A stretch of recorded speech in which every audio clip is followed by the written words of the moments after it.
Let's discuss the traditional Magic the Gathering control archetype. The archetype focuses on removing your opponent's threats and outlasting them until you have the resource advantage and win with your high-end cards. I haven't played much Magic the Gathering, but I used to play Hearthstone a lot, and it had a very similar idea of control. I enjoyed having matchups where I tried to beat the control player before I ran out of gas, and I also enjoyed playing control and removing threats, waiting to see if my opponent top-decked the perfect amount of damage to kill me. That was great.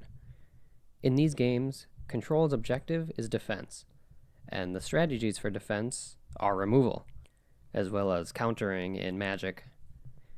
There is one key difference that makes my game different.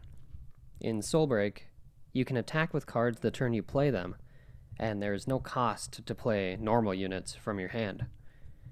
If you remove my units, I can just play more and attack next turn. Additionally, you need to clear your opponent's front row to attack their life directly, so removal is actually an offensive tool. Think we cross. So why did I choose such freeing rules? Why just be able to throw your hand out and swing at your opponent right away? I chose this in part because I want players to be able to make the plays they want to play.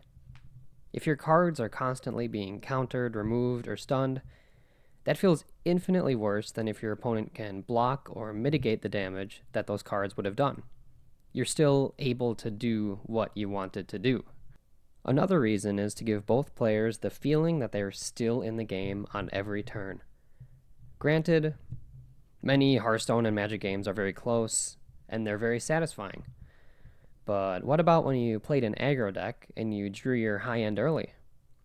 By the time your control opponent got to 10 mana, you've lost all your cards and you've only dealt 15 damage. Or what if you used all your cards to get your opponent to 1 life and then they played Reno Jackson? The next 5 to 10 turns were just them crawling back to victory while you couldn't really do anything about it.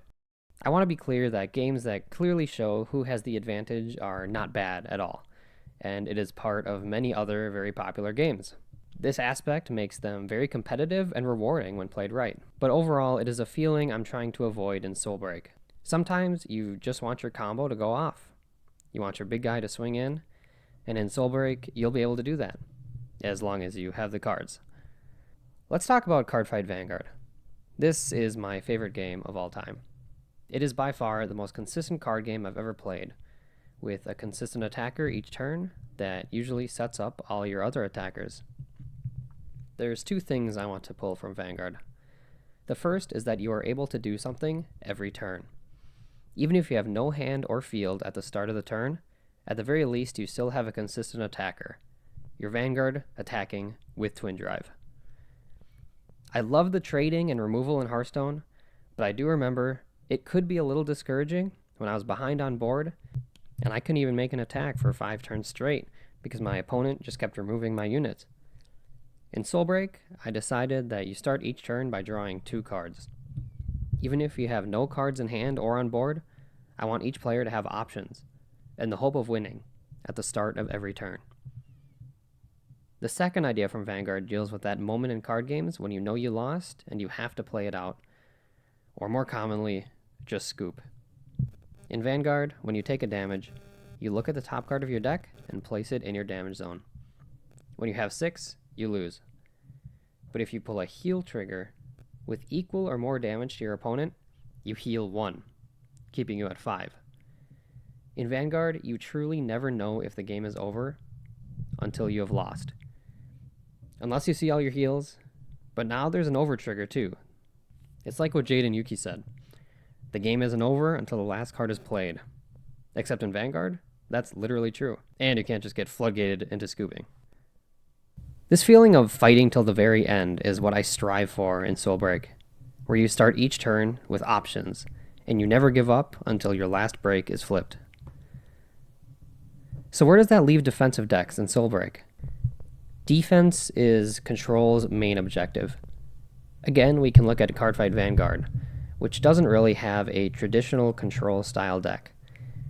To win, you have to deal 6 damage, and there was no real way to stop your opponent from attacking, except lock, but we don't talk about lock. There are many removal-heavy decks in Vanguard, but they more so strip away your opponent's resources instead of preventing them from attacking altogether.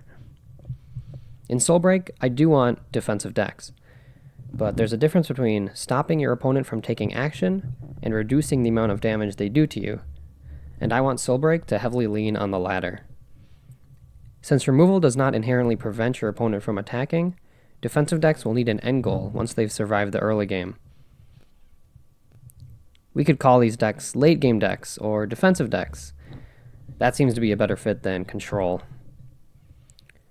I think this fits a lot of other games that aren't Magic, where the term Control is being used for defensive late game decks. But what are your thoughts? Do you think I'm right? Getting too in the weeds with definitions? Let me know. Till next time.